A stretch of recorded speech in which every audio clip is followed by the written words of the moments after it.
حضرت سیدنا عمر بن خطاب رضی اللہ تعالیٰ عنہ روایت فرماتے ہیں کہ حضور نے ارشاد فرمایا انما الاعمال بالنیات، اعمال کا دار و مدار نیتوں پہ ہے۔ اچھی نیت ہوگی تو عمل بھی خوبصورت ہوگا اور اس کا ثواب ہوگا۔ نیت اچھی نہیں ہے تو وہی عمل بیکار ہوگا۔ تو نیت پر عمل مرتب ہوتا ہے۔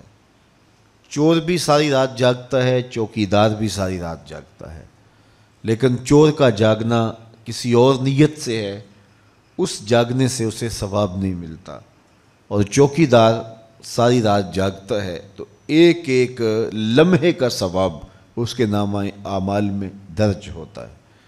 اب دونوں نے بیداری میں رات کاٹی، لیکن نیت کے فرق سے سزا اور جزا مرتب ہوئی۔ تو جو ہم عمل کرتے ہیں اس کی نیت سے اس کا ثواب ہمیں ملتا ہے۔ آپ میرے لیے کوئی کام کریں اور آپ کی نیت کچھ بھی ہو، میں تو آپ کے عمل کو دیکھوں گا، تو اس کا جو بھی صلہ یا حق بنتا ہے آپ کو دوں گا۔ لیکن جو اللہ کے لیے کام کیے جاتے ہیں، اللہ تو نیتوں کو دیکھتا ہے۔ تو اگر نیت اچھی نہیں ہے، لوگوں کی نظر میں ہم اچھے بھی ہوں، لیکن اللہ تو خوب جانتا ہے کہ یہ عمل کس لیے کیا گیا ہے۔ کل قیامت کے دن ایک قاری کو، ایک سخی کو اور ایک شہید کو بارگاہ عزدی میں پیش کیا جائے گا، اور پھر انہیں کہا جائے گا کہ انہیں جہنم میں لے جاؤ۔ تو وہ قاری قرآن کہے گا مالک ساری زندگی میں نے قرآن کی نوکری کی، تو کیا مجھے جہنم کا حکم دیا گیا ہے؟ تو فرمایا جائے گا کہ تو نے اس لیے خدمت کی کہ لوگ تجھے تحسین کریں، واہ واہ کریں، اور اس سے تو نذرانے بٹورے، سو وہ تو نے جو چاہا وہ تجھے مل گیا، اب آخرت میں تیرا کوئی صلہ نہیں ہے۔ پھر شہید کو کہا جائے گا، بلایا جائے گا اور کہا جائے گا اس کو جہنم میں ڈال دو۔ تو وہ عرض کرے گا مالک میں نے جان جیسی متاع عزیز تیری راہ میں لٹا دی۔ تو اللہ تعالیٰ جل شانہ ارشاد فرمائے گا کہ اس لیے کہ لوگ تجھے شہید کہیں، تیرے نام کے ڈنکے بجیں، تیری بہادری اور جرت کے پھریرے لہرائیں، تو جاتے ہوئے اس نیت سے میدان عمل میں جوش و جذبے کے ساتھ گیا تھا تو وہ ہو گیا، لوگوں نے تیرے نام کے نعرے بھی لگائے، داد و تحسین بھی دی، تو اب تیرا کوئی حصہ نہیں ہے۔ اللہ اکبر۔ پھر بلایا جائے گا سخی کو، وہ کہے گا مالک میں نے خون پسینے کی کمائی تیرے راستے میں لٹا دی۔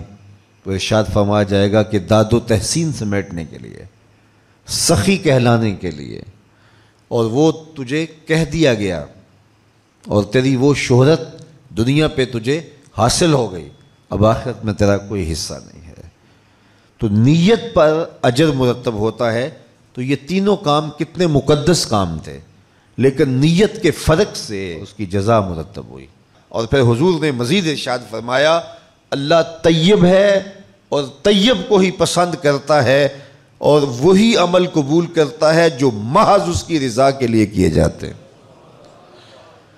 تو وہ عمل جو محض اللہ کی رضا کے لیے کیا جائے وہی عمل قبول ہے۔ تو میں اور آپ اپنے اعمال کا جائزہ لیں۔ بعض کا بڑی لمبی مشق کرتے ہیں، ہم بڑی لمبی مشقت اٹھاتے ہیں، لیکن نیت کا فرق اس مشقت کو کسی کھاتے میں پڑنے نہیں دیتا۔ تو میں اور آپ سب سے پہلے اپنی نیتوں کا استحضار کریں۔ تو اللہ تعالیٰ جل شانہ ہمیں اس کی توفیق دے، یہ بھی اس سے مانگنا چاہیے۔ تو جب خلوص اور للہیت عمل میں داخل ہوگی تو پھر وہ عمل ہوگا، وہ تھوڑا بھی ہوگا تو کافی ہوگا، لیکن جب نیتوں کا حسن نہیں ہے تو پھر بہت سارا عمل بھی ناکافی ہے۔ تو یہ دین کا ثلث ہے۔ علماء فرماتے ہیں پورے دین کا تیسرا حصہ یہ حدیث ہے، اس کو ہم سب سے پہلے اہمیت کے ساتھ اپنی روحوں میں اتار لیں۔ انما الاعمال بالنیات، اعمال کا دار و مدار نیتوں پر ہے۔ ہماری نیتیں درست ہونی چاہیے، نیتیں ہماری ٹھیک ہونی چاہیے۔